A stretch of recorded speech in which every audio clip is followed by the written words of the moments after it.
Vikramshila IAS coaching institute 14 बीघा ऋषिकेश। भारत का भूगोल कर रहे थे हम लोग। उसमें भारत का सामान्य भौगोलिक परिचय यानी general geographical introduction of India. आज का टॉपिक है हमारा नगरीकरण, भारत में नगरीकरण। और उसके बाद पढ़ेंगे हम भारत का सामरिक महत्व, स्ट्रेटेजिक सिग्निफिकेंस ऑफ इंडिया। ठीक है, तो सबसे पहले नगरीकरण कर रहे हैं। 2011 में जनगणना हुई थी, उसके बाद अभी तक अगला सेंसस नहीं आया है, तो अभी हमें 2011 का ही पढ़ना है। तो 2011 के अनुसार भारत में कुल जनसंख्या कितनी थी? लगभग 121.08 करोड़ थी। उनमें से लगभग 377106,125 लोग शहरों में निवास कर रहे थे। कितने? 377106,125 लोग शहरों में निवास कर रहे थे, जो संपूर्ण देश की जनसंख्या का कितना? 31.1% है। जो क्वेश्चन बनेगा आपका वो ये बनेगा कि 2011 की जनगणना के अनुसार जो शहरों में निवास करने वाली जनसंख्या है वो कुल जनसंख्या का कितना प्रतिशत है? आंसर 31.1%, 31.1%। इसको याद करना है आपने, ठीक है, 31.1%। देश में 195489,200 पुरुष नगरीय जनसंख्या और 181616,925 महिला नगरीय जनसंख्या में निवास करती हैं। ये आंकड़ा याद करने की जरूरत नहीं है, इतना बड़ा डिजिट नहीं पूछता है। ठीक है, देश में 15वीं जनगणना के अनुसार महाराष्ट्र राज्य में सर्वाधिक शहरी जनसंख्या निवास करती है। फिर यहां से क्वेश्चन पूछेगा कि सबसे ज्यादा नगरीकृत जो राज्य है वो कौन सा है, सबसे ज्यादा नगरीय जनसंख्या कहां निवास करती है? आंसर महाराष्ट्र में। 15वीं जनगणना थी 2011 की, तो सर्वाधिक शहरी जनसंख्या निवास करती है महाराष्ट्र राज्य में, यानी वहां पर लगभग 50.1 मिलियन शहरी जनसंख्या, जो समस्त शहरी जनसंख्या का 13.48% है। इसका मतलब महाराष्ट्र में पूरे देश की जनसंख्या का 13.48 यानी 13.48% नगरीय जनसंख्या या शहरी जनसंख्या निवास करती है, 13.48। उसके बाद उत्तर प्रदेश का नंबर आता है। उत्तर प्रदेश में लगभग 44.47 मिलियन लोग निवास करते हैं, शहरी जनसंख्या। तमिलनाडु आता है उसके बाद 34.95 मिलियन। उसके बाद वेस्ट बंगाल 29.13 मिलियन। ठीक है, तो अगर बोलेगा कि शहरी जनसंख्या निवास सर्वाधिक शहरी जनसंख्या वाले 4 राज्य कौन है, तो पहला आ गया महाराष्ट्र, दूसरा आ गया उत्तर प्रदेश, तीसरा आ गया तमिलनाडु, चौथा आ गया पश्चिम बंगाल। ठीक है, जनसंख्या में सर्वाधिक शहरी प्रतिशत वाले राज्य। तो अब ये अगर शहरी प्रतिशत पूछेगा तब फिर गोवा नंबर 1 पे आता है। गोवा में अगर 100 लोग रहते हैं टोटल, तो उसमें से 66 लोग जो रहते हैं 62.17% लोग जो रहते हैं वो शहरों में रहते हैं। एक बड़ा चौंकाने वाला आंकड़ा है कि गोवा के बाद मिजोरम आता है। कौन आता है? नॉर्थ ईस्ट स्टेट्स की तरफ आपको लगता है कि वहां ज्यादा विकास नहीं है, लेकिन मिजोरम में 51.51% जनसंख्या शहरों में निवास करती है। इसका मतलब मिजोरम ठीक ठाक क्या शहरों वाला राज्य है। उसके बाद तमिलनाडु आता है, 48.45% जनसंख्या तमिलनाडु में शहरों में निवास करती है। केरल में 47.72%, महाराष्ट्र में 45.23। अब ये इन दोनों में अंतर क्या है? अगर आप पूछेंगे कि इन दोनों में अंतर क्या है, कि हम एक तरफ बोल रहे हैं महाराष्ट्र, तो महाराष्ट्र में जनसंख्या ज्यादा है, क्या है, और यहां पर गोवा में प्रतिशत ज्यादा है, क्या है। तो दोनों के आंसर अलग होते हैं। बच्चे कई बार क्वेश्चन आता है और एकदम से देखते हैं, प्रतिशत वगैरह देखते नहीं, सीधे लगा देते हैं, और वो जानबूझ के ऑप्शन क्या करेगा, पूछेगा प्रतिशत, और पहला ऑप्शन महाराष्ट्र देगा, आप महाराष्ट्र पे लगा देते हो। प्रतिशत में आपने आंसर गोवा बोलना है, जनसंख्या में आपने महाराष्ट्र की। सर्वाधिक शहरी जनसंख्या कहां निवास करती है? महाराष्ट्र में। और सर्वाधिक शहरी प्रतिशतता वाला राज्य कौन सा है? गोवा। और अगर 4 बोलेगा शहरी प्रतिशतता वाले 4 राज्य कौन से, तो गोवा, मिजोरम, तमिलनाडु और केरल। शहरी जनसंख्या वाले 4 राज्य कौन से हैं? तो तब आपने बोलना महाराष्ट्र, उत्तर प्रदेश, तमिलनाडु और पश्चिम बंगाल। जब भी आप इन सब डेटा को पढ़ते हैं तो सामने क्या करें? मैप रखें। क्या रखें? एटलस को खोलें, भारत में, बल्कि खुद के मैप बनाएं, उनमें राज्यों में नंबर डालें कि भैया सबसे ज्यादा जनसंख्या महाराष्ट्र में निवास कर रही है, दूसरे नंबर पे उत्तर प्रदेश में कर रही है शहरी जनसंख्या, तीसरे नंबर पे तमिलनाडु में कर रही है। तो उससे याद हो जाता है हमेशा के लिए। ठीक है, विजुलाइज करके बोलते हैं पढ़ना। अगला, जनगणना 2011 के अनुसार देश में 5000 से अधिक जनसंख्या वाली ऐसी बस्तियों की संख्या में वृद्धि हुई है जिन्हें जनगणना नगर कहा जाता है। जनगणना नगर की संख्या वर्ष 2001 में 1362 से बढ़कर 2011 में 3894 हो गई है। कितनी? 5000 से अधिक जनसंख्या वाले जो बस्तियां होती हैं उन्हें क्या कहा जाता है? आंसर जनगणना नगर कहा जाता है। 5000 से अधिक जनसंख्या वाली ऐसी बस्तियां, 5000 से अधिक जनसंख्या वाली बस्तियों को क्या कहा जाता है? जनगणना नगर कहा जाता है। ठीक है। जनगणना 2011 के अनुसार देश 468 वर्ग वन के नगरों, नगर संकुलनों ऑब्लिक नगरों में से ऐसे नगर संकुलन ऑब्लिक नगर जिनकी आबादी 1 मिलियन यानी 10 लाख या उससे अधिक है, देश में ऐसे संकुलन या नगर, उनकी संख्या कितनी है? 53 है, 53। संकुलनों की संख्या कितनी है? 53। 10 लाख से अधिक जनसंख्या वाले, 10 लाख से। अब आप तो अभी नए हो, अब आप यहां पर पढ़ रहे हो। अब जैसे हम बोले, हम लोगों ने तो क्या पढ़ा है? 20 भी पढ़ा है, 25 भी पढ़ा है कि कितनी है, जो तो लगातार बढ़ती जा रही है। इसका मतलब क्या क्या हो रहा है कि लोग नगरों की ओर क्या कर रहे हैं? पलायन कर रहे हैं। नगरीय जनसंख्या क्या हो रही है? लगातार बढ़ती जा रही है ना। जब देश आजाद हुआ था तो ग्रामों का देश था, गांवों का देश था भारत। किसका?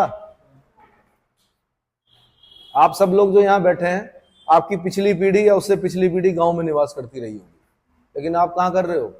शहरों में। आप नगर निगम में हो, नगर पालिकाओं में हो, है ना। तो 53 है भाई संकुलनों, जहां 10 लाख से अधिक जनसंख्या वाले जो संकुलन है उनकी संख्या कितनी? 53। इन्हें मिलियन प्लस नगरीय संकुलन या इन्हें मिलियन प्लस नगरीय नगर, संकुलन नगर की संज्ञा भी प्रदान की जाती है। क्या कहते हैं? मिलियन प्लस नगरीय संकुलन।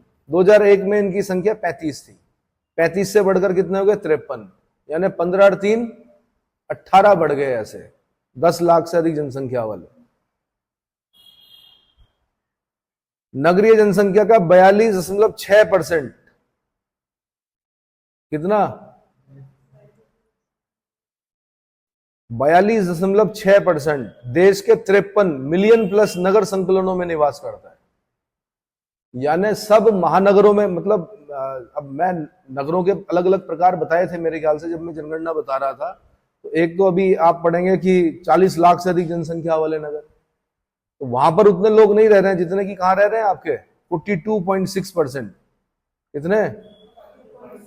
2011 की जनगणना के हिसाब से 468 नगर संकुलनों या नगरों में से 10 से 40 लाख जनसंख्या वाले नगरीय संकुलनों और नगरों की संख्या 44 है। कितनी? मिलियन प्लस नगरीय संकुलन कितने हैं? 53 है। 10 से 40 लाख जनसंख्या वाले नगरीय संकुलन कितने हैं? 44 है। जबकि 40 लाख से अधिक जनसंख्या वाले नगरीय संकुलन ऑब्लिक नगरों की संख्या कितनी है? 9। तो 9 नगर इस देश में ऐसे हैं हमारे जिनकी जनसंख्या 40 लाख से ज्यादा है। क्या है?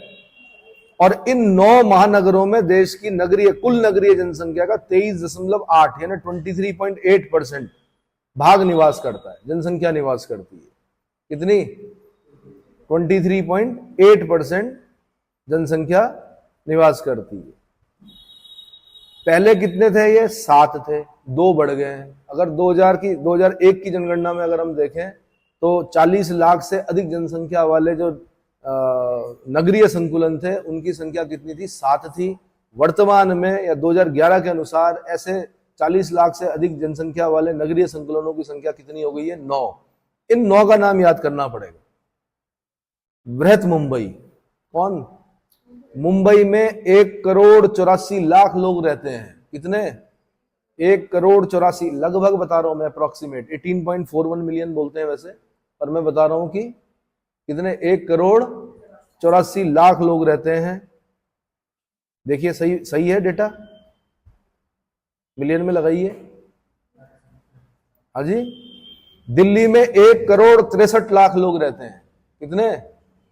1,63,00,000 लोग रहते हैं। कोलकाता में 1,41,00,000 लोग रहते हैं। चेन्नई में कितने? 87 लाख लोग रहते हैं, 87 लाख। बेंगलुरु में 85 लाख लोग रहते हैं, हैदराबाद में 77 लाख लोग रहते हैं, अहमदाबाद में 64 लाख लोग रहते हैं, पुणे में 50 लाख लोग रहते हैं, 40 लाख से ऊपर वाले हैं, 50 लाख लोग रहते हैं, सूरत में 45 लाख लोग रहते हैं। इन नगरों में जाना, कभी खो जाओगे, पहचान खो जाती है कई बार अपनी, ऐसा लगता है कहाँ आ गए हम, है ना। और उत्तराखंड में क्या गिने जाते हैं, कितने मवासे हैं, कितने परिवार हैं। तो कुछ ऐसे गांव हैं जहां क्या 5 परिवार भी नहीं है, सब क्या हो गया, पलायन हो गया। कितने लोग मकान हैं पर परिवार कितने निवास करते हैं कि 5 परिवार निवास करते हैं। और यहां कितने कर रहे हैं, मुंबई में कितने कर रहे हैं, 1,84,00,000 लोग। इसलिए हर समय दिन और रात क्या चल रही है, दौड़ भाग चल रही है वहां पर, है ना। चलो जी, तो कभी मैंने कहा था चमोला जी की कविता सुनना पलायन पर, उसमें बता रखा उन्होंने कि क्या क्या हो रहा है शहरों में। संयुक्त राष्ट्र संघ यूएनओ के अनुसार ऐसे नगरीय संकुलन जिनकी जनसंख्या 10 मिलियन अर्थात 1 करोड़ से अधिक है, मेगा सिटी की संख्या से अभिहित किया जाता है। अगर किसी नगर की जनसंख्या 1 करोड़ से अधिक होती है उसे क्या बोलते हैं, आंसर मेगा सिटी, यूएनओ के अनुसार। भारतीय जनगणना 2011 में इस अवधारणा को स्वीकार किया गया। देश में 53 मिलियन प्लस नगरीय संकुलनों में से 3 नगरीय संकुलन मेगा सिटी की परिभाषा के अंतर्गत आते हैं। यह यूपीएससी का क्वेश्चन है। क्या है, बहुत साल पहले हम 4 महानगर पढ़ते थे, दिल्ली, कलकत्ता, बॉम्बे, मद्रास, दिल्ली, कलकत्ता, बॉम्बे, मद्रास, ठीक है। लेकिन वहां पर भी इतनी जनसंख्या नहीं थी तब। अब हम बोल रहे हैं 3 मेगा सिटी कौन सी हैं, तो 3 मेगा सिटी, एक बृहत्तर मुंबई हो गई जहां पे 1,84,00,000 लोग रह रहे हैं, दिल्ली हो गई जहां 1,63,00,000 लोग रह रहे हैं, कोलकाता हो गई जहां 1,41,00,000 लोग रह रहे हैं। कितने, चेन्नई जो है वो वहां पे 87 लाख लोग रह रहे हैं, 1 करोड़ से कम हो गया है, इसलिए इसको मेगा सिटी नहीं बोलेंगे। चेन्नई मेगा सिटी नहीं है, दिल्ली मेगा सिटी है, बंबई सबसे बड़ी मेगा सिटी कौन है, बंबई है, उसके बाद दिल्ली है, उसके बाद कोलकाता है। चेन्नई में आपने सुना होगा ग्राउंड वाटर खत्म हो गया, फिर भी समुद्र के किनारे है चेन्नई, है ना, ग्राउंड वाटर क्या हो गया, दिक्कत हो गई। बेंगलुरु में भी क्या हो गया, इमरजेंसी आ गई थी वाटर की, पानी की, बड़ी समस्याएं हैं। और विश्व में कई ऐसे देश हैं, बड़े सुंदर नगर हैं जहां पर फ्लश नहीं कर सकते एक टाइम के बाद रात को, ठीक है, जहां पर ज्यादा पानी यूज नहीं कर सकते। क्या नहीं कर सकते, पानी की समस्या है, क्योंकि जो प्राकृतिक संसाधन है वो सीमित होते हैं। जनसंख्या अगर लगातार बढ़ती गई तो फिर, और उसी को क्या करते हैं, जितना भी ये सीवरेज का वाटर होता है उसी का ट्रीटमेंट करके फिर दोबारा उसको पीने योग्य बनाते हैं। कितना दुर्भाग्य है, कितना दुर्भाग्य है कि शहरों में, हाँ जी बोलिए बोलिए,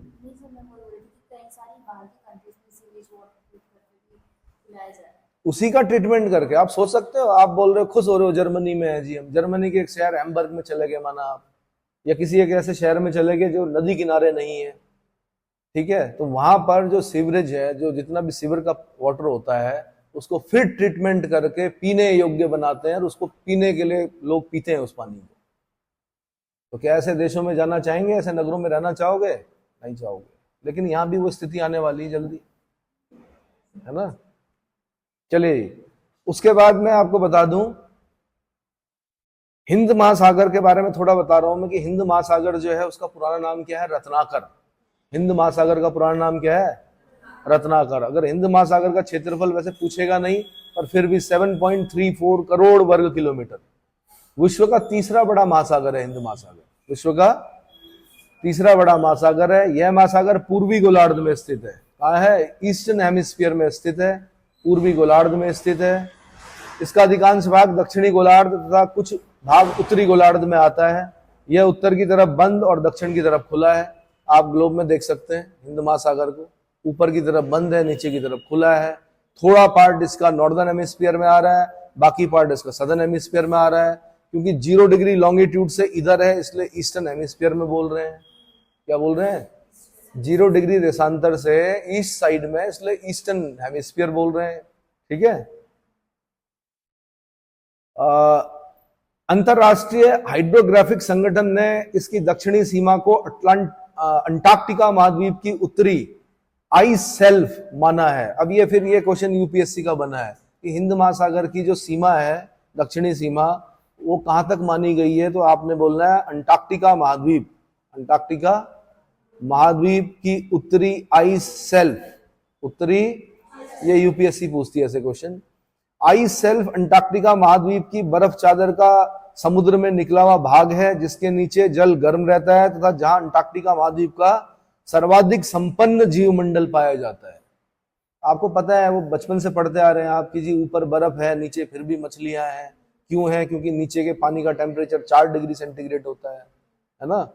तो जो अंटार्कटिका महाद्वीप का सर्वाधिक संपन्न जीवमंडल है वो कहां पर पाया जाता है? आइस सेल्फ वाला जो पार्ट है उसके नीचे, आइस सेल्फ वाला पार्ट के। आइस सेल्फ क्यों बोल रहे हैं? जब हम जमीन पढ़ते हैं, महाद्वीपों के बारे में पढ़ते हैं, तब हम उसको कॉन्टिनेंटल सेल्फ बोलते हैं।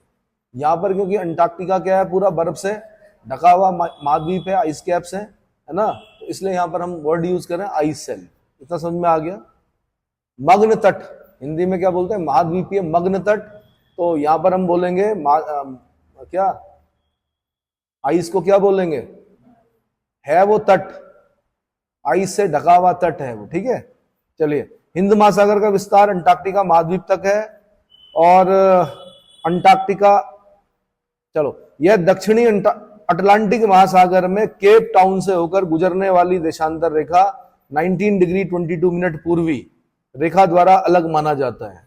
अब फिर दोबारा ये क्वेश्चन बना है कि अटलांटिक और इंडियन ओशियन के बीच में कहां तक मानेंगे आप उसकी सीमा? किसकी? इंडियन ओशियन कहां तक मानोगे आप? ठीक है, भारत के नीचे इंडियन ओशियन है, लेकिन मानोगे कहां तक? तो आपको कहां पे जाना पड़ेगा? साउथ अफ्रीका में जाना पड़ेगा। कहां पे? साउथ अफ्रीका में। साउथ अफ्रीका में भी कहां पर? केप टाउन, यहां पर पड़ता है केप टाउन। कहां पर? साउथ अफ्रीका की पार्लियामेंट्री कैपिटल है ये। क्या है? दक्षिण अफ्रीका की जो कैपिटल है वो प्रिटोरिया है। प्रिटोरिया का नाम चेंज हो गया, शायद स्वाने बोलते हैं उसको, क्या बोलते हैं, लेकिन वो उसकी एडमिनिस्ट्रेटिव कैपिटल है। जो इसकी साउथ अफ्रीका की पार्लियामेंट्री कैपिटल है वो कहाँ है? यानी पार्लियामेंट मतलब संसद जो है साउथ अफ्रीका की, वो कहां पर है? केप टाउन में। इतना समझ में आ गया। और यहां पर भूमध्य सागरीय जलवायु पाई जाती है। क्या पाई जाती है? ये भी बड़ा आश्चर्य का विषय है। भूमध्य सागर रह गया इधर, पर मैंने कहा आपको कई जगह, सैन फ्रांसिस्को में, सैंटियागो में, केप टाउन में, पर्थ में भूमध्य सागरीय जलवायु पाई जाती है। क्या पाई जाती है? मेडिटेरेनियन टाइप क्लाइमेट, या कभी कभी लिखा होता है रोम सागरीय जलवायु। ये वाला क्वेश्चन आएगा और गलत होगा, देखना, इसलिए बातें मत करो। क्या बोला मैंने? भूमध्य सागरीय जलवायु को ही रोम सागरीय जलवायु बोलते हैं। कभी कभी क्या होता है, रोम सागरीय जलवायु पूछता, पता ही नहीं चलता क्या पूछ रहा है, ठीक है। तो अब हिंद महासागर को कहां से अलग करेंगे? दक्षिण अटलांटिक महासागर में केप टाउन से होकर गुजरने वाली देशांतर रेखा, देशांतर बोल रहे हैं लॉन्गिट्यूड को, तो 19 डिग्री 22 मिनट पूर्वी देशांतर किसके बीच में सीमा बनाता है? अटलांटिक महासागर और हिंद महासागर को अलग करता है, मतलब, ठीक है। जबकि इसकी पूर्वी सीमा तस्मानिया, देखिए ऑस्ट्रेलिया जब आप देखेंगे ना, तो ऑस्ट्रेलिया के नीचे तस्मानिया दिखेगा आपको। दरअसल इस क्षेत्र को जो खोजा था वो अबेल तस्मान ने खोजा था। एक नेविगेटर था, कौन? अबेल तस्मान। बाद में कैप्टन कुक ने खोजा इन जगहों को, उसके नाम पर है तस्मानिया। किसके नाम पर? अबेल तस्मान के नाम पर तस्मानिया। हुबर्ट कैपिटल है उसकी। ऑस्ट्रेलिया के नीचे देखिए, ऑस्ट्रेलिया के नीचे जस्ट बास स्ट्रेट दिखेगी आपको, यहाँ पर क्या दिखेगी? बास जल संधि, और उसके नीचे तस्मानिया। तस्मानिया कैपिटल हुबर्ट, ठीक है। तो इंडियन ओशन की पूर्वी सीमा कहां पर जाकर खत्म होगी?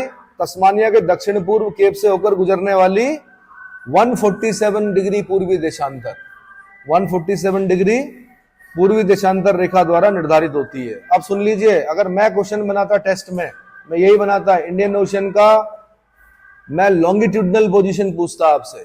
बहुत हो गया भारत का लॉन्गिट्यूडनल पोजीशन, याद कर लिया सबने। इंडियन ओशियन का लॉन्गिट्यूडनल यानी फार ईस्ट और फार वेस्ट जो लॉन्गिट्यूड्स हैं उनको बताइए। तब आपने बोलना है कि 19 डिग्री 22 मिनट पूर्वी देशांतर से लेकर 147 डिग्री पूर्वी देशांतर के बीच में एक महासागर क्या करता है, एक महासागर है जिसका नाम हिंद महासागर है। और ये हमारे लिए गर्व का विषय है कि हमारे नाम पर, हिंदुस्तान के नाम पर क्या है, हिंद महासागर बोलते हैं इसको। इतना समझ में आया? ठीक है जी। हिंद महासागर का कुल क्षेत्रफल लगभग 78 मिलियन वर्ग किलोमीटर है। उत्तमाशा अंतरीप, Cape of Good Hope, Cape of Good Hope कहां पड़ता है आपका? साउथ अफ्रीका में पड़ता है। अफ्रीका महाद्वीप के नीचे जाएंगे अगर तो केप ऑफ गुड होप से ऑस्ट्रेलिया के दक्षिण पश्चिमी सीमांत में पर स्थित लिविन, LEWEIN, लिविन अंतरीप को मिलाने वाली रेखा के उत्तर हिंद महासागर का क्षेत्रफल मात्र 55 मिलियन वर्ग किलोमीटर है, जो खाड़ी महासागर यानी एम्बेड ओशियन कहलाता है। क्या कहलाता है? ठीक है। प्लेट टेक्टोनिक थ्योरी, प्लेट विवर्तनिक सिद्धांत, ये हमने फिजिकल ज्योग्राफी में पढ़ा था, है ना। प्लेट विवर्तनिक सिद्धांत के अनुसार हिंद महासागर का अधिकांश भाग भारतीय या भारतीय ऑस्ट्रेलियाई प्लेट पर स्थित है। Indo Australian plate, Indo Australian plate, जिसमें ये पूरा भारत का नीचे वाला पार्ट, हिमालय से नीचे वाला पार्ट, ये पूरा, ये ऑस्ट्रेलिया, ये पूरा आता है उसमें, इंडो ऑस्ट्रेलियन प्लेट। तो हिंद महासागर का अधिकांश भाग भारतीय या भारतीय ऑस्ट्रेलिया प्लेट पर स्थित है। शेष अफ्रीकी तथा अंटार्कटिका प्लेट पर है, यानी 3 प्लेटों पर है इंडियन ओशन। प्लेट टेक्टोनिक में पढ़ेंगे हम। एक हो गया इंडो ऑस्ट्रेलियन प्लेट, दूसरा हो गया अफ्रीकन प्लेट और तीसरा हो गया अंटार्कटिक प्लेट। भारतीय प्लेट पर 2 से 5 सेंटीमीटर प्रति वर्ष की दर से उत्तर दक्षिण में गतिशील होने से मेडागास्कर भारत के धारवाड़ यानी कर्नाटक से अलग हुआ। ये दिख रहा है मेडागास्कर, अंटानानारिवो कैपिटल है इसकी, मालागासी है इसका नाम पुराना। क्या नाम है? ये कहां से अलग हो रखा? ये यहां से अलग हो रखा है, इसीलिए इसको सागरीय द्वीप नहीं बोलते हैं। क्या नहीं बोलते हैं? ओशियनिक आइलैंड नहीं है ये, या सागरीय द्वीप की मतलब उसमें नहीं आता डेफिनेशन में, क्योंकि ये टुकड़ा अलग हुआ है। ये महासागर तल के उन्मज्जन यानी उठने और किसी भूभाग के निमज्जन से नहीं बना है। ये किससे बना है ये टुकड़ा? ये तो पढ़ा ही है आपने, पहले पूरा एक था, ये जितने कॉन्टिनेंट थे सब मिले हुए थे, ये नीचे थे, इसको क्या नाम दिया था? पेंजिया। बाद में फिर ऊपर पूरा एक महासागर था जिसका नाम क्या था? पेंथालासा। ये तो पढ़ चुके हैं ना, आपने नहीं पढ़ा, आप नए हो। तो ये फिर ड्रिफ्ट शुरू हुआ, ड्रिफ्ट हुआ तो ये अलग अलग हुए, है ना।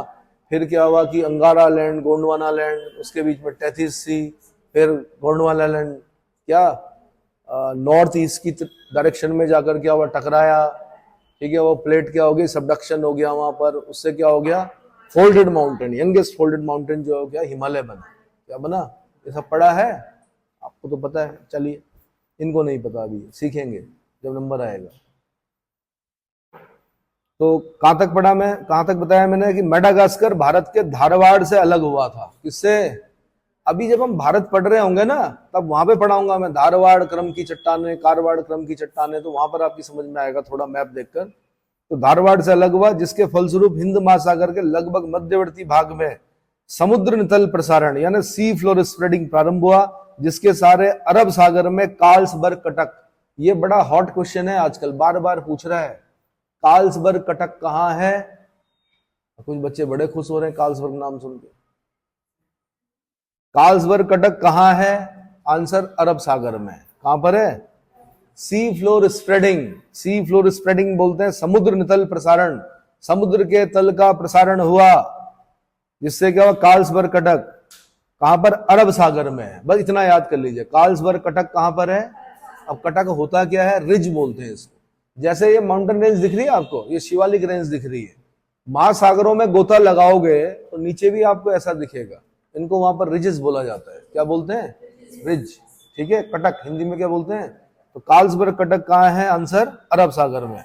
मध्य हिंद महासागरीय कटक, मध्य हिंद महासागरीय कटक तथा भारतीय ऑस्ट्रेलियाई कटक का जन्म हुआ। भारतीय ऑस्ट्रेलियाई, इंडो ऑस्ट्रेलियाई रिज का जन्म हुआ। इन कटकों के सारे विस्तरणशील अक्ष है, जिसके सारे हिंद महासागर का क्षेत्रफल बढ़ रहा है। सुन लो, आज भले ही आपको मैप ऐसा दिखाई दे रहा होगा, ये बढ़ रहा है इंडियन ओशन, और ये जमीन धीरे धीरे धीरे जाके ये एक दिन ऐसा आएगा कन्याकुमारी भी घुसेगा नीचे का सबडक्शन जोन में का, जहां हिमालय दिख रहा है। ये सब जमीन जो आप रजिस्ट्री करा रहे हो ना, जिसका बड़ा दम्भ है कि मेरी जी कितने एकड़, कितनी एकड़ है, 50 एकड़ 20 एकड़ जमीन है जी मेरी, सब जाना है का प्लेट टेक्टोनिक, उसको पढ़िए ढंग से। अभी नहीं, आपके जीते जी जमीन आपकी अगली 1 लाख पुश्तें अभी क्या कर सकती हैं, उस जमीन को खा सकती हैं, है ना। लेकिन मैं बता रहा हूं कि लाखों करोड़ों साल बाद ये सब क्या होना, नीचे जाना है, इंडियन ओशन का आकार बढ़ना है, और ये जो भारत का आकार है क्या हो रहा है, घट रहा है। समझ में आया? ठीक है। कितने सेंटीमीटर भाई? भारतीय प्लेट के 2 से 5 सेंटीमीटर प्रतिवर्ष की दर से उत्तर दिशा में गतिशील होने से मेडागास्कर भारत के धारवाड़ से अलग हुआ, ये बता दिया मैंने। कार्लसबर्ग कटक बता दिया मैंने, ठीक है। इन कटकों के सारे विस्तरणशील अक्ष है, जिसके सारे हिंद महासागर का क्षेत्रफल बढ़ रहा है, अर्थात कन्याकुमारी तथा अंटार्कटिका तट के मध्य की दूरी बढ़ रही है। इसका मतलब कन्याकुमारी यानी केप कमोरिन जो है वो धीरे धीरे ऊपर की तरफ, इसका मतलब ये जमीन क्या हो रही है, अरे भाई ये प्लेट ऐसी है ना, ये ऐसे जा रही है, कैसे जा रही है, सबडक्शन जोन में। ये फोल्डेड माउंटेन है हिमालय, एक दिन क्या होगा, ये ऐसे ऐसे ऐसे ऐसे करके पूरा यहाँ पे कन्याकुमारी है, कन्याकुमारी भी नीचे, तब ढूंढना जमीन। ठीक है भाई, कन्याकुमारी और अंटार्कटिका तट के मध्य की दूरी बढ़ रही है, इतना समझ में आ गया। ड्रिफ्ट चल रहा है अभी भी, और गहरा सोचोगे तो भाई फिर तो आपको जाना पड़ेगा कहाँ, फिर ब्रह्मांड के बारे में सोचोगे तो ब्रह्मांड भी फैल रहा है, एक दिन फिर वापस होगा, और फिर दोबारा वो एक फुटबॉल और मटर के दाने के बराबर क्या होना है, बिग बैंग थ्योरी। किसकी है? 11th year. तो बिग बैंग थ्योरी जो है, महाविस्फोट जो हुआ, उसमें अभी हम क्या हो रहे हैं, फैल रहे हैं। अभी क्या होना है, फिर वापस आना है, और फिर दोबारा डेंस हो जाना है, फिर दोबारा इतना कितना, अब भरोसा ही नहीं होता कुछ लोगों को। चलो, हिंद महासागर का उत्तरी भाग अधिक महत्वपूर्ण है। अब कुछ लोग बोल रहे हैं कि हम तैयारी क्यों कर रहे हैं, फिर जब मटर के दाने में ही हमने फिर दोबारा, तो भाई करोड़ों साल लगेंगे, अभी कई करोड़ साल, है ना। अभी सब कुछ सुरक्षित है, कोई दिक्कत नहीं है। हिंद महासागर का उत्तरी भाग अधिक महत्वपूर्ण है, जिसमें लाल सागर, फारस की खाड़ी, फारस की खाड़ी को बोलते हैं पर्शियन गल्फ। कभी देखेंगे ना, अब यहाँ पे पर्शियन गल्फ जब आप देखेंगे तो ईरान को बोलते हैं पर्शिया। ईरान का जस्ट बाईं ओर देख रहे होंगे तो पर्शियन गल्फ है। इधर गल्फ ऑफ क्या है ये, अरे यहाँ कहां से एडन आ गया, ओमान की खाड़ी आ गई, क्या आ गई, और उसके बीच में हॉर्मुज स्ट्रेट दिखेगी आपको, क्या दिखेगी, हॉर्मुज जल संधि। हॉर्मुज जल संधि किन 2 वाटर बॉडीज को मिलाती है, पर्शियन गल्फ को गल्फ ऑफ ओमान से मिलाती है। किससे मिलाती है? ओमान, मस्कट, है ना। समझ में आया? ठीक है। तो लाल सागर, फारस की खाड़ी, मलक्का जल संधि और तिमोर एवं अराफुरासी से होकर विभिन्न देश हिंद महासागर से संबंधित हैं। उत्तरी हिंद महासागर का जल गर्म तथा स्थिर है, इसमें विनाशकारी धाराओं का अभाव है। पवन दिशा में मानसूनी जलवायु के कारण मौसमी परिवर्तन होता है, जिससे नौका परिवहन में पवन दिशा विशेष उल्लेखनीय है। सोमाली की धारा कौन सी? पवन द्वारा प्रवाहित होती है, जो 6 माह गर्मी के समय दक्षिण से उत्तर और 6 माह जाड़े के समय उत्तर से दक्षिण प्रवाहित होती है। 40 डिग्री दक्षिणी अक्षांश के सारे चलने वाले दक्षिणी गोलार्ध की पछुआ पवनें गरजती 40, भयंकर 50, हाँ गरजने वाली 40, क्या बोलते हैं, रोरिंग 40s के सहारे जहाज दक्षिण अफ्रीका के उत्तमाशा अंतरीप से ऑस्ट्रेलिया के पश्चिमी तट तक जाते हैं। जो वहां पर वेस्टर्लीज, देखो वेस्टर्लीज ऊपर भी है, वेस्टर्लीज सदर्न हेमिस्फीयर में भी है। तो जो वेस्टर्लीज यहां पर चल रही हैं, कहां पर, 40 डिग्री के पास, उन्हीं का सहारा लेते हुए वो जहाज कहां जाते हैं, अफ्रीका से, यानी साउथ अफ्रीका से और ऑस्ट्रेलिया तक जाते हैं। बड़ी तेज हवाएं होती हैं, गरस्ती चालीसा बोलते हैं उनको। 50 डिग्री पे जाओगे तो भयंकर 50, 60 डिग्री पे जाओगे तो चीखता 60। समझ में आ गया? शकिंग 60s, इतना समझ में आ गया होगा, क्लियर हो गया? ठीक है। उसके बाद है भारत का सामरिक महत्व, स्ट्रेटेजिक सिग्निफिकेंस ऑफ इंडिया। आज भले ही समझ में ना आ रहा हो उतना, कई रीडिंग्स करनी पड़ती हैं। जब आप 8-10 बार पढ़ोगे तब हर बार में एक नई चीज आपके दिमाग में क्या होगी, बैठेगी। उसके लिए बैठना पड़ता है, पढ़ना पड़ता है, ठीक है? मैंने बोल भी दिया आपको, पुराना कोट पहनो लेकिन नई किताबें खरीदो। क्या खरीदो? ठीक है, कल देखूंगा कितनी किताबें हैं। चलिए, हिंद महासागर, strategic significance of India. Hind महासागर अफ्रीका, एशिया तथा ऑस्ट्रेलिया महाद्वीपों के मध्य स्थित है। इधर देखो ना, साफ साफ दिख रहा है, इधर अफ्रीका लग गया, इधर एशिया लग गया, इधर क्या लग गया, ऑस्ट्रेलिया लग गया। उसके बीच में है कौन? हिंद महासागर, जिसके उत्तरी छोर पर पूर्वी गोलार्ध के केंद्र में भारत की स्थिति सामरिक दृष्टि से बड़ी महत्वपूर्ण है। इसकी तटरेखा हिंद महासागर के तट पर स्थित किसी भी अन्य देश से अधिक लंबी है। जब भारत का महत्व आपसे कोई पूछेगा तो आप बोलना, भाई सबसे लंबी तटरेखा वाला इस क्षेत्र में। किस क्षेत्र में? भाई जो भी जहाज यहां जाएंगे, सबसे लंबी तटरेखा कहां? हमारे पास। किस्मत वाली बात है कि स्टेट ऑफ मलक्का से होके जा रहे थे, अपने लंगर डाल रहे थे, सिंगापुर विकसित हो गया, पूर्णतः नगरीकृत हो गया हो, वो अलग चीज है। उसकी एक विशेष स्थिति है सिंगापुर की, पर भारत की भी कहीं कम नहीं है। अगर हम बहुत अच्छे पोर्ट विकसित कर लें, यहां पर कर रहे हैं और अच्छे कर लें, तो जैसे आप जब हाईवे पर चलते हो तो अपनी गाड़ी कहां रोकते हो? ऐसे ढाबे पे रोकोगे जहां खाने में मक्खियां पड़ी होंगी, खटमल पड़े होंगे, या ऐसी जगह पे रोकोगे जहां ठीक ठाक सब कुछ मिलेगा? कहां पे रोकोगे अपनी गाड़ी? तो जितने जहाज आ रहे हैं कहां आएंगे, कहां पे आएंगे? और जहां पर जहाज आएंगे वहां फॉरेन करेंसी आएगी और वो रुकेंगे, और उनको हम क्या, लोडिंग अपलोडिंग सब सारी सुविधाएं देंगे मशीनीकृत, पैसा कमाएंगे। देश में क्या आएगा? फॉरेन करेंसी आएगी। सिंगापुर इतना विकसित क्यों हुआ?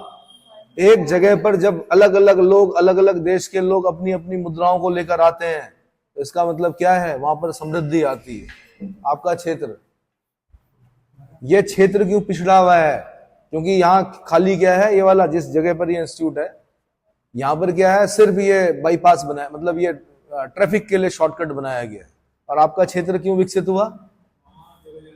जगह जगह के लोग आते हैं, है ना, राफ्टिंग के लिए, रहने के लिए, खाने पीने के लिए, घूमने के लिए। तो जहां अलग अलग देशों के लोग आएंगे वो अपने आप ही विकसित हो जाएगा। और जहां पर खाली जा रहे होंगे, आ रहे होंगे, तो वो क्या होगा? लेकिन टाइम आएगा।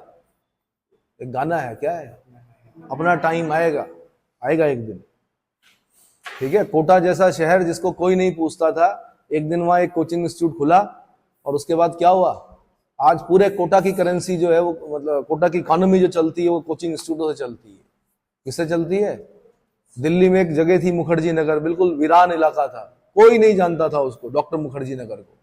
लेकिन एक कोचिंग इंस्टीट्यूट खुला और वहां पर क्या हो गया, आज पूरी जो इकोनॉमी है वो किससे चल रही है। और दिल्ली के कोचिंग इंस्टीट्यूटों को क्या कर रहा है? शिफ्ट किया जा रहा है। अब कुछ दुर्घटनाएं हुई हैं, शिफ्ट हो रहे हैं, बड़े चिंता में है वहां के लोग कि अब इकोनॉमी कैसे चलेगी। अब तक तो बढ़िया चल रहा था, एक छोटे छोटे कमरे भी 5,000 रुपए में, 10,000 रुपए में जा रहे थे। अब क्या होगा, है ना। तो चलो जी, बाजारी शक्तियां हैं ये, कुछ क्या है, और कुछ सरकार की नीतियां जो होती हैं। सरकार की एक नीति से किसी भी जगह का उद्धार हो सकता है, और कोई भी जगह क्या हो सकती है, समाप्त हो सकती है। तो भाई हिंद महासागर अफ्रीका, एशिया तथा ऑस्ट्रेलिया महाद्वीपों के मध्य स्थित है। इसके उत्तरी छोर पर पूर्वी गोलार्ध के केंद्र में भारत की स्थिति सामरिक दृष्टि से बड़ी महत्वपूर्ण है। इसकी तटरेखा हिंद महासागर के तट पर स्थित किसी भी अन्य देश से अधिक लंबी है। अपने प्राकृतिक संसाधनों तथा आकार के कारण भारत तटीय देशों में सर्वाधिक महत्वपूर्ण देश है, सर्वाधिक महत्वपूर्ण देश है। पश्चिम तथा पूर्व की ओर जाने वाले महासागरीय जलमार्गों को भारत के किसी ना किसी पत्तन पर आना ही पड़ता है, किसी ना किसी पत्तन पर आना ही पड़ता है। जैसे अगर आप यहां से बद्रीनाथ जाओगे तो कहीं ना कहीं आपको गाड़ी रोकनी ही पड़ेगी। खाओगे नहीं, पानी नहीं पियोगे, रोकना पड़ेगा ना। अब ऐसा तो है नहीं कि यहां से चलोगे और तपोवन में रुक जाओगे, बीच में कहीं रुकोगे जहां पे भूख लगेगी। ऐसे ही इन जहाजों को भी भारत के किसी न किसी पत्तन से होकर जाना पड़ता है। बल्कि उनके लिए एक सुविधा भी की, फिर हमने पूरा श्रीलंका का चक्कर काट के जाना पड़ता था। हमने सेतु समुद्रम परियोजना चलाई, एडम ब्रिज को काटा, गहरा किया, ताकि बड़े जहाज भी वहां से क्या हो सके, जा सके, वरना वो घूम के जाते थे, उन्हें और लंबा समय लगता था, फ्यूल कंजम्पशन ज्यादा होता था। हमने कहा आओ भाई यहां से आओ, कोई दिक्कत नहीं है, हमारे रामलला का सेतु है, थोड़ा सा हम आपके लिए क्या कर देते हैं, आप भी दर्शन करो, ठीक है। तो अपने प्राकृतिक संसाधनों तथा आकार के कारण भारत तटीय देशों में सर्वाधिक महत्वपूर्ण देश है। पश्चिम तथा पूर्व की ओर जाने वाले महासागरीय जलमार्गों को भारत के किसी न किसी पत्तन पर आना ही पड़ता है। यूरोप, पश्चिम एशिया, अफ्रीका, पूर्वी एशिया, दक्षिण पूर्वी एशिया तथा ऑस्ट्रेलिया के मध्य वायु मार्गों को भी भारत से होकर जाना पड़ता है। कहां से? भारत से होकर जाना पड़ता है। हिंद महासागर के संदर्भ में भारत का भू राजनीतिक महत्व संपूर्ण संसार मानता है। यही कारण था पश्चिमी मुस्लिम आक्रमणकारियों तथा यूरोपीय उपनिवेशकों के लिए भारत आकर्षण का केंद्र रहा। इसीलिए तो हम पर क्या हुए, आक्रमण हुए। आप अपना इतिहास उठा के देखिए, अगर हम चोल को छोड़ दें या कुछ डायनेस्टीज को छोड़ दें तो हमने कभी किसी पर आक्रमण नहीं किया, लेकिन पूरा इतिहास भरा पड़ा है कि हम पर आक्रमण हुए। अरे भैया क्यों कर रहे हो भैया? क्योंकि हम समृद्ध थे, है ना। बबूल के पेड़ पर कोई पत्थर नहीं मारता, आम के पेड़ पर सब क्या करते हैं, क्या करते हैं? हाँ, भारत का अंडमान और निकोबार द्वीप समूह जहां व्यापारिक दृष्टि से महत्वपूर्ण है, वहीं रणनीतिक रूप से सर्वाधिक व्यस्त व्यापार मार्गों के पास है। भारत दक्षिणी चीन सागर में एक प्रमुख भूमिका का निर्वहन करता है। वैश्विक परिप्रेक्ष्य में वह वन बेल्ट वन रोड और स्ट्रिंग ऑफ पर्ल्स के कारण चीनी विस्तार का मुकाबला करने के लिए एकमात्र ठोस आर्थिक शक्ति के रूप में कार्य करता है। अंडमान निकोबार के महत्व को पहले नहीं समझते थे हम लोग, लेकिन अब हमारी समझ में आ गया। जब हमने चीन की नीतियों को देखा, हम चाहें तो पूरे विश्व के व्यापार को क्या कर सकते हैं, बाधित कर सकते हैं। कहां से? अंडमान निकोबार से। नहीं जाने देंगे हम ग्रेट चैनल से। जाओ स्टेट ऑफ मलक्का, सिंगापुर, हम मतलब सारे देशों को क्या कर सकते हैं अगर हमने रोक लगा दी, अगर हमने अपने क्या परमाणु पनडुब्बियों को क्या कर दिया, अगर हमने अपनी परमाणु पनडुब्बियां उतार दी और हमने बोल दिया कि यहां से कोई नहीं जा सकता भैया, हम रास्ता नहीं दे रहे हैं, तो मजाल है कोई व्यापार हो जाए। तो हमारे सामरिक महत्व मतलब हमारे महत्व को पूरा संसार क्या है, समझता है। ठीक है, वन बेल्ट वन रोड पता है, स्ट्रिंग ऑफ पल्स पता है, चीनी विस्तार का मुकाबला करने के लिए एकमात्र ठोस आर्थिक शक्ति के रूप में कार्य करता है और भविष्य में कर सकेगा। यही कारण है कि दक्षिणी चीन सागर में चीनी आक्रामकता का सामना करने के लिए अमेरिका ने जापान के साथ भारत के सामरिक महत्व को भी प्रमुख माना है। क्वाड सुना होगा आपने, क्वाड में कितने देश हैं?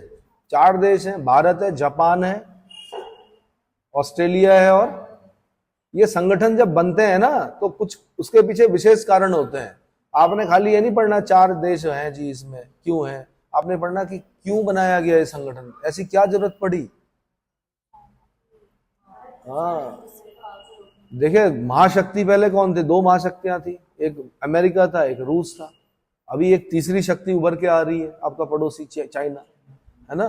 तो उसको रोकना, जो प्रथम शक्ति होगी वो उसको रोकने का प्रयास करेगी कि हमसे ऊपर ना जाए। समझ में आ रहा है? तो उसमें किसका सहयोग लेना पड़ेगा? संसार के सबसे बड़े लोकतंत्र का। किसका? भारत का। संसार की सबसे बड़ी डेमोग्राफी का। कौन? भारत। समझ में आया? भारत और पाकिस्तान भाई, भारत और पाकिस्तान के संबंध हमेशा से ही ऐतिहासिक और राजनीतिक मुद्दों की वजह से तनाव में रहे हैं। भारतीय उपमहाद्वीप में विभाजन के साथ कट्टर प्रतिद्वंदिता के कारण पाक का निर्माण हुआ और सह ऐतिहासिक आधार होने के कारण दोनों के संबंध आज भी प्रभावित हो रहे हैं। होती है कुछ लोगों की आदत, क्या करते रहते हैं, पिटते रहते हैं, परेशान करते रहते हैं, फिर पिटते हैं, फिर परेशान। नहीं जाती आदत। क्या नहीं होती? क्या नहीं होती भाई? इसीलिए बोला गया पुत्र पड़ोसी पैसा पत्नी भाग्य से मिलते हैं। किससे मिलते हैं? पुत्र पड़ोसी, पुत्र सुपुत्र होगा कि कुपुत्र होगा, कुछ नहीं बोला जा सकता। पूत कपूत को का धन संचय, पूत सपूत को का धन संचय, बोला गया है ऐसा कि आपने करोड़ों रुपए जमा कर दिए, पुत्र को पुत्र हो गया, उसने क्या कर दिया, सारी कमाई आपकी उड़ा दी। कमाई तो उड़ाई उड़ाई, नाम भी उड़ा दिया, कलंक, कुल कलंक जिसको बोलते हैं। ठीक है, पुत्र, पड़ोसी, पड़ोसी आप बहुत समृद्ध हैं, अरबों खरबों की संपत्ति है, माना अंबानी है आप, बहुत बड़ा मकान है, आपके बगल में कुछ लुटेरे बस गए। क्या बस गए?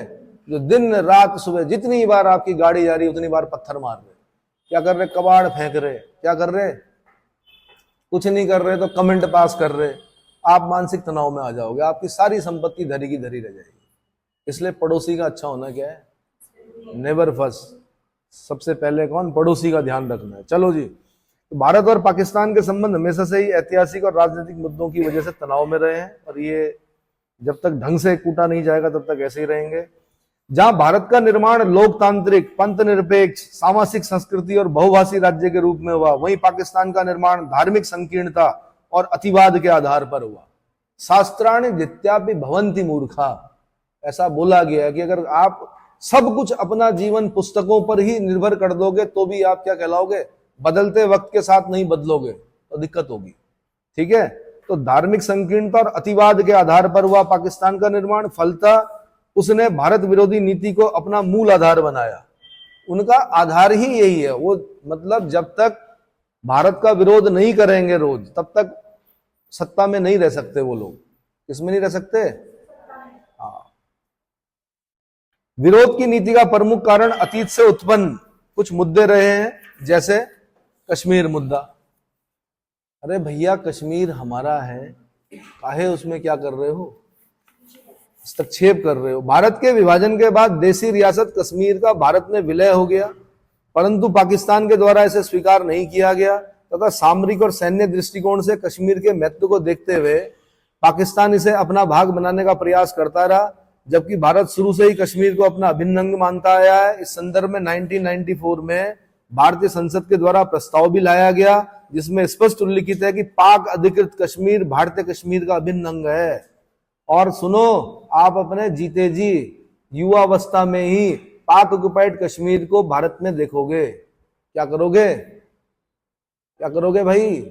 ये जल्दी ही देखने वाले हो आप। चलो, उसके बाद सिंधु जल नदी विवाद जो है, सिंधु विवाद, दरअसल आप देख रहे होंगे कि इंडस तिब्बत से आती है, सतलज तिब्बत से आती है, चलो ब्रह्मपुत्र भी तिब्बत से जाके भारत में, मतलब भारत में जो 3 बड़ी नदियां हैं वो क्या है? तिब्बत से आती हैं। तो जैसे सिंधु आ रही है आपका लद्दाख होते हुए, फिर पाकिस्तान में जा रही है, फिर पाकिस्तान में मतलब मेन जो वाटर का सोर्स है वो क्या है? इंडस है। क्या है? फिर झेलम है, इंडस, झेलम, चिनाब, रावी, व्यास, सतलुज। ये सही क्रम है 6 नदियों का। ठीक है, और ये वैदिक नदियां हैं। अगर हम इंटरनेशनल कोर्ट ऑफ जस्टिस में आर्य संस्कृति, हमारी संस्कृति कौन सी है? हम इस्लामिक नहीं है, हम क्या है? आर्य संस्कृति वाले हैं।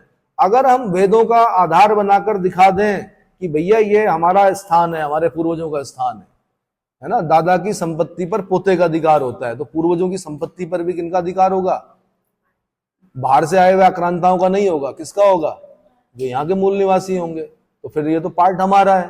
पर चलो, एक चीज होती है कि अगर आपके यहाँ से कोई नदी आ रही है, दूसरे देश में जा रही है, तो फिर जल समझौता करना पड़ता है कि कितना भाग के प्रयोग, कितने जल का प्रयोग आप करोगे और कितना जल उसके लिए छोड़ोगे। ठीक है, तो क्या हुआ कि सिंधु जल समझौता हुआ। कब हुआ? 1960 में हुआ।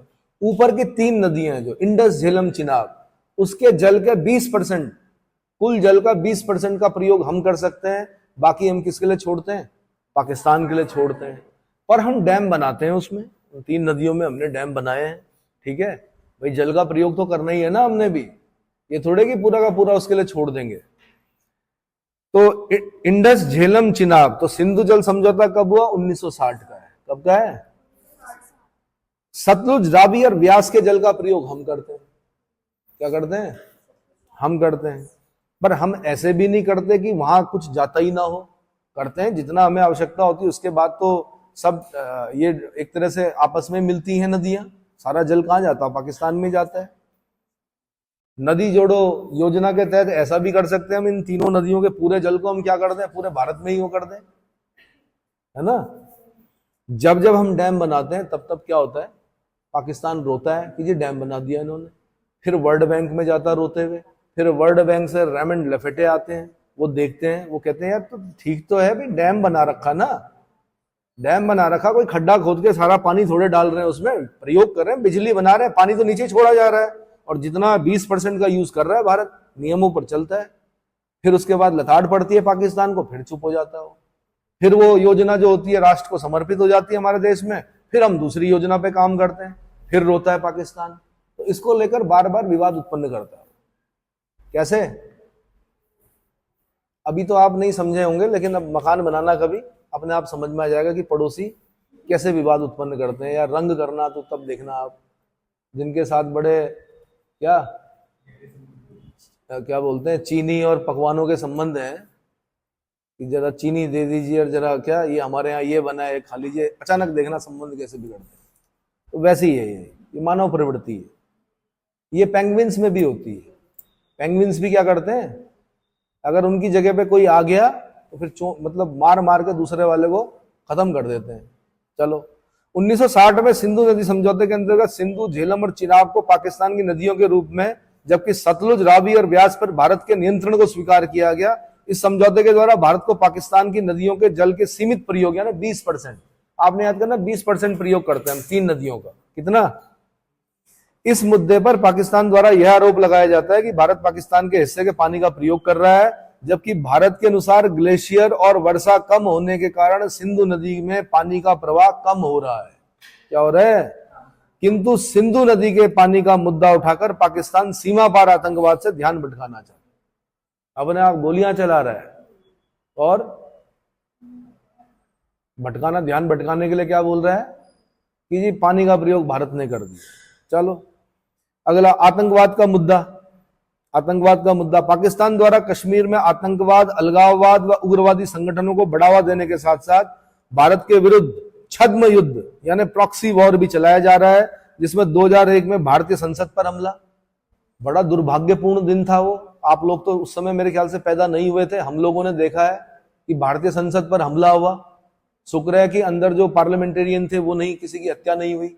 वो तो हमारी जो 3 घेरे होते हैं संसद के बाहर, 3 घेरे मतलब 3 सुरक्षा होती हैं, ऐसे करके 3 सुरक्षा घेरे होते हैं, उनको पार करके भी आतंकवादी क्या मारे गए फिर बाद में।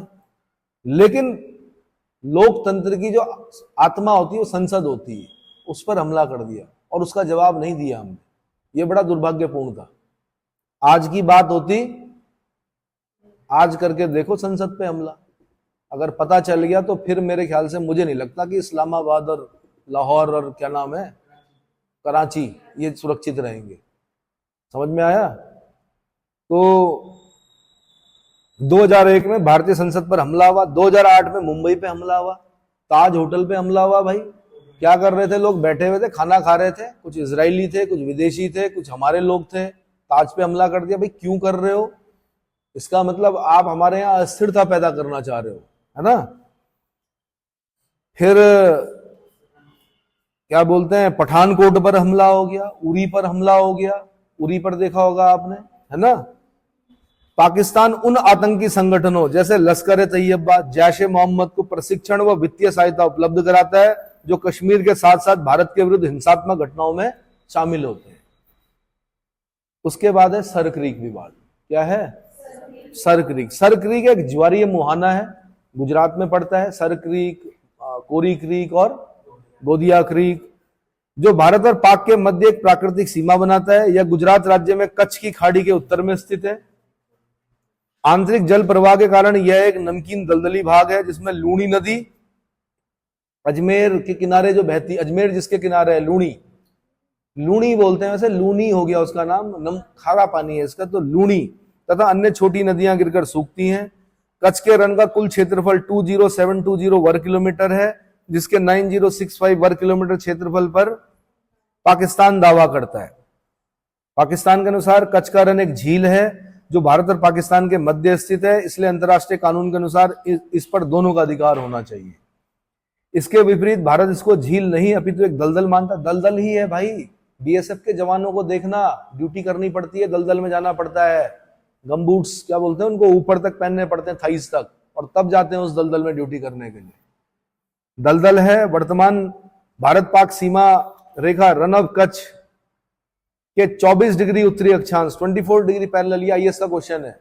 24 डिग्री पैरेलल क्या एल शेप बना होगा, हाँ उसमें देखिए। तो 24 डिग्री लैटिट्यूड उत्तरी अक्षांश 27 किलोमीटर उत्तर से होकर गुजरती है। पाकिस्तान दावा करता है कि भारत पाक सीमा रेखा 24 डिग्री उत्तरी अक्षांश के सहारे जानी चाहिए। 24 डिग्री उत्तरी अक्षांश रेखा तथा वर्तमान सीमा रेखा के मध्य तट पर स्थित सर क्रीक भी इस समय भारत और पाकिस्तान के मध्य एक भू राजनीतिक विवाद है। ठीक है, तो भारत पाक सीमा जो जाती है, सीमा रेखा, वो 24 डिग्री उत्तरी अक्षांश से 27 किलोमीटर उत्तर से होकर गुजरती है। कहां से गुजरती है? 27 किलोमीटर ऊपर 24 डिग्री लैटिट्यूड से, क्योंकि 24 डिग्री लैटिट्यूड से 25 डिग्री लैटिट्यूड के बीच में 111 किलोमीटर होगा डिस्टेंस सीधी, अगर ऊपर की तरफ जाएंगे तो 27 किलोमीटर ऊपर है हमारी जो बॉर्डर है। अगला सीपीईसी भैया, चीन पाकिस्तान आर्थिक गलियारा। चीन पाकिस्तान, यह आर्थिक कॉरिडोर चीन के सिंजियांग प्रांत के काशगर क्षेत्र को पाकिस्तान के बलूचिस्तान राज्य में स्थित ग्वादर पोर्ट, ग्वादर पत्तन से जोड़ता है।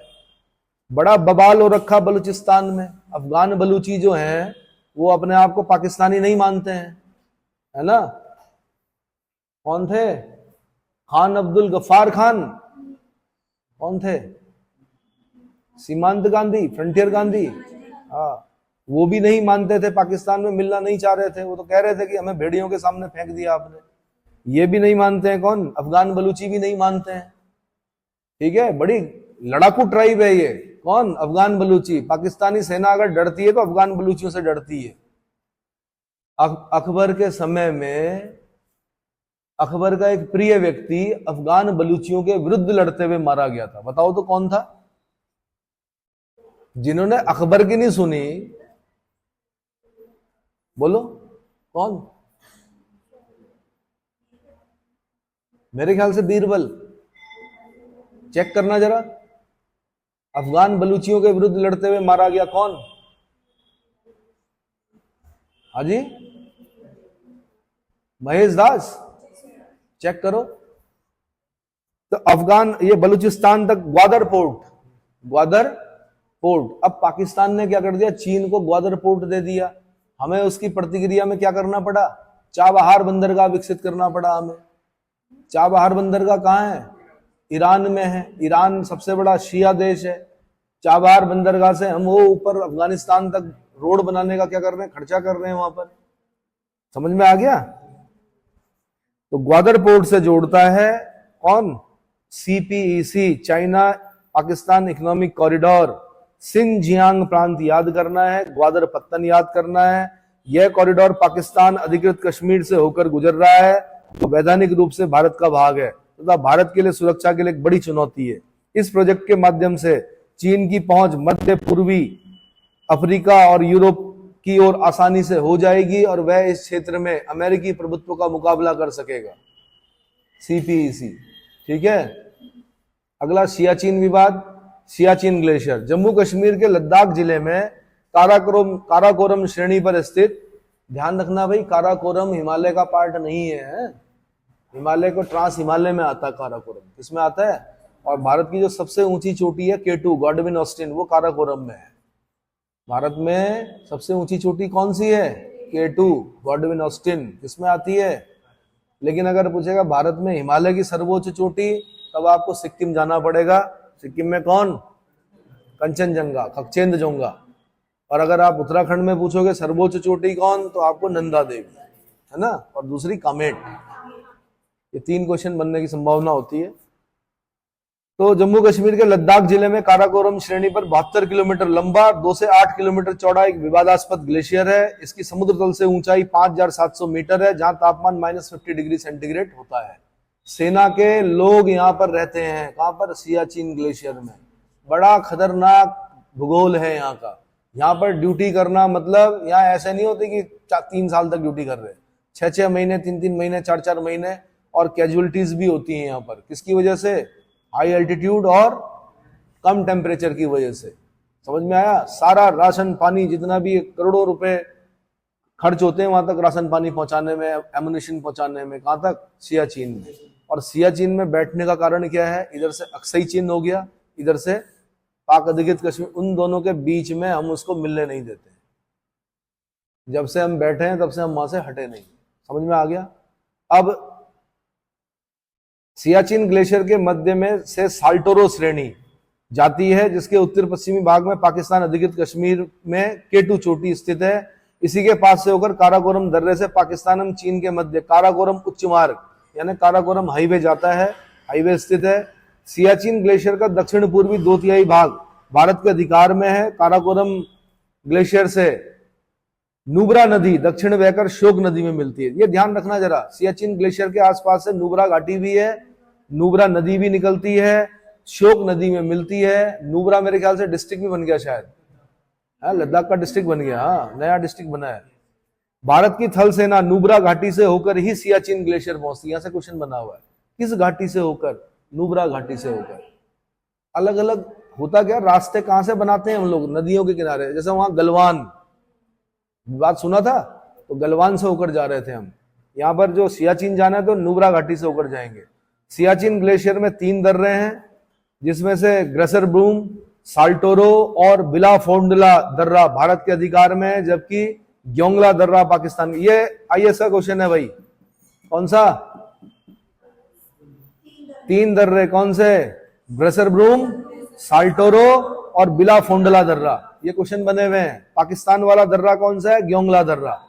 और कमाल की बात सुनिए, यहां सियाचिन ग्लेशियर में हेलीकॉप्टर से रसद जो पहुंचाती है पायलट, वो महिला है। क्या है? तो इस जाड़े के मौसम में किसी भी बालिका के मुंह से यह नहीं सुनाई देना चाहिए कि ठंड हो गई। क्या हो गई? अगर वो महिला पायलट क्या कर रही है कि राशन पहुंचा रही। और सबसे सिद्ध हस्त है वो। नेशनल ज्योग्राफी में देखिए उनका प्रोग्राम, मैंने देखा, मैं बड़ा प्रभावित हुआ कि एक बालिका जो है वो वहां तक क्या कर रही है और सबको ट्रेन भी कर रही है। नए पायलट ट्रेनी जो होते हैं उनको भी ट्रेन कौन करती है? वही करती है कि ऐसे ऐसे जाना भाई, क्योंकि हाई एल्टीट्यूड पर हेलीकॉप्टर उड़ाना बहुत कठिन काम होता है और रोज के पता नहीं कितने क्या है चक्कर है ना। छोटी छोटी जरूरतें जो होती हैं हेलीकॉप्टर से ही पूरी की जाती है, बड़ी बात है। तो चलिए जी, ग्रेसर ब्रूम, साल्टोरो और बिलाफोंडला दर्रा भारत के अधिकार में, जबकि ग्योंगला दर्रा पाकिस्तान के अधिकार में। अगला, भारत तथा पाकिस्तान के मध्य जम्मू कश्मीर राज्य में सियाचिन ग्लेशियर एक भू राजनीतिक विवाद यानी जियो पॉलिटिकल डिस्प्यूट है। अर्थात इस सामरिक महत्व के भूभाग को प्राप्त करने के लिए भारत एवं पाकिस्तान दोनों शक्तियां लगी हैं। यह विश्व का सर्वोत्तम युद्ध क्षेत्र भी है। Highest battlefield of the world कौन है? सियाचिन। पाकिस्तान ने सियाचिन ग्लेशियर के काराकोरम उच्च मार्ग के पास स्थित खुंजरेव दर्रे से होकर 1984 में लगभग 70 विदेशी पर्वतारोहियों को स्कीइंग की अनुमति दी, जिसके बदले में पाकिस्तानी सरकार ने लगभग $1 मिलियन पर्वतारोहण शुल्क प्राप्त किया था। इसके पश्चात पाकिस्तान सरकार ने जापानी पर्वतारोहियों को भारतीय नियंत्रण में स्थित सिया कांगड़ी और ग्रेसर ब्रूम चोटी पर चढ़ने की अनुमति दी, जिस पर भारत ने आपत्ति व्यक्त की।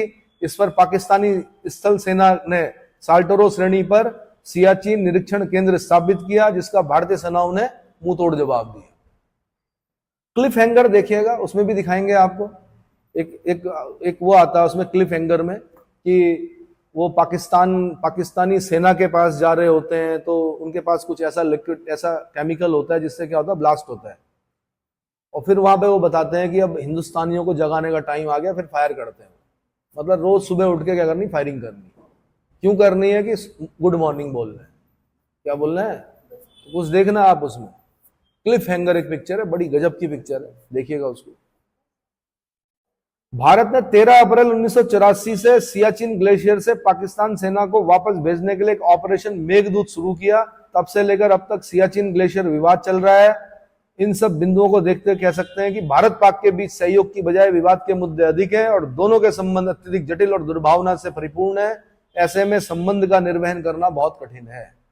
इनको कूटना ही एकमात्र क्या है?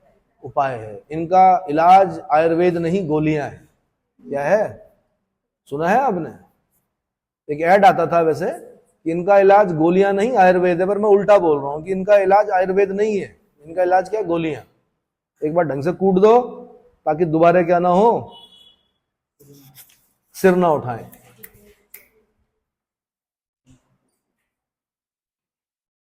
ये